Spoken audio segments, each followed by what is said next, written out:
한진해운이 법정 관리를 신청하면서 우려됐던 물류 대란이 현실화되고 있습니다.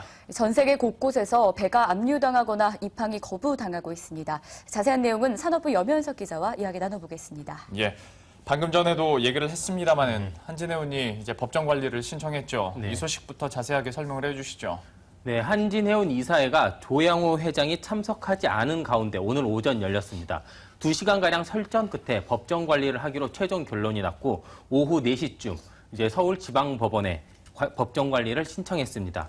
법원은 석태수 한진해운 대표이사와 담당 임원 등을 불러 그 회생 절차 진행 방향을 논의할 예정이며 한진해운의 자산 처분을 금지하고 한진해운 자산에 대한 채권자의 강제 집행도 금지할 방침입니다. 또 내일 한진해운 본사와 부산 신항만 등을 방문해 현장 검증을 하고 대표자 신문을 진행한 후 최대한 신속하게 회생 절차 개시 여부를 결정할 방침입니다. 한편 이사회에 참석하지 않는 조양호 회장은 이사회가 끝난 직후 임직원들에게 한진해운이라는 한 회사를 회생이라는 차원을 넘어 한진해운의 명맥이라도 유지해야 한다는 저희의 간절한 호소가 채권단을 설득하는 데 부족하다고 밝혔습니다. 네, 그렇다면 앞으로 이 한진해운의 법정 관리, 앞으로 일정이 좀 어떻게 진행되는지도 궁금합니다.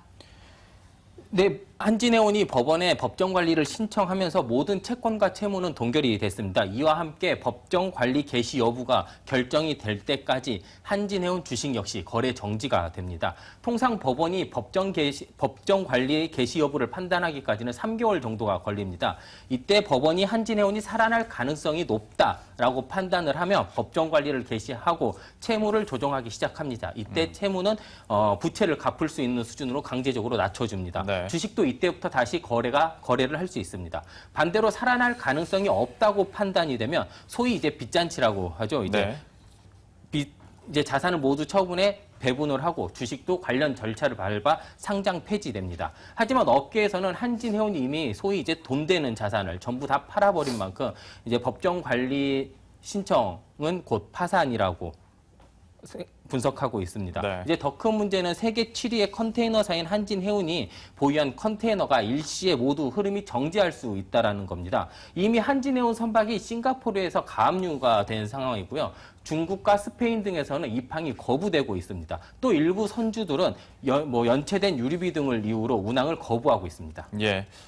말미에 좀 얘기가 나왔습니다마는 한진해운의 법정 관리 신청으로 인해서 여기저기서 피해가 눈덩이처럼 쌓일 것이다. 라고 얘기가 많이 나옵니다. 업계에서는 17조 원까지도 바라보고 있는 것 같던데요. 이에 대해서 정부 측은 좀 어떻게 예상을 하고 있나요? 네, 정부는 우선 17조 원 정도는 좀 과도하다라고 얘기를 합니다. 다만 이제 선적된 화물의 수송 지연, 그리고 수출 화물의 선박 섭외, 그리고 필수 선원들의 이제 억류 가능성 등 때문에 그 2, 3개월 동안은 이제 어려움이 발생할 것으로 분석했습니다. 네. 피해 대책으로는 이제 대체 선박 투입과 석류들의 억류를 막기 위한 지원 등을 내놨는데요. 유일호 부총리의 말 한번 들어보겠습니다.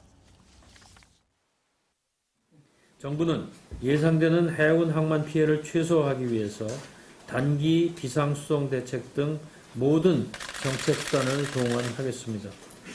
대체 선박 투입을 통해서 화물 수송을 차질 없이 진행하고 선원들이 해외에서 억류되지 않도록 지원한 한편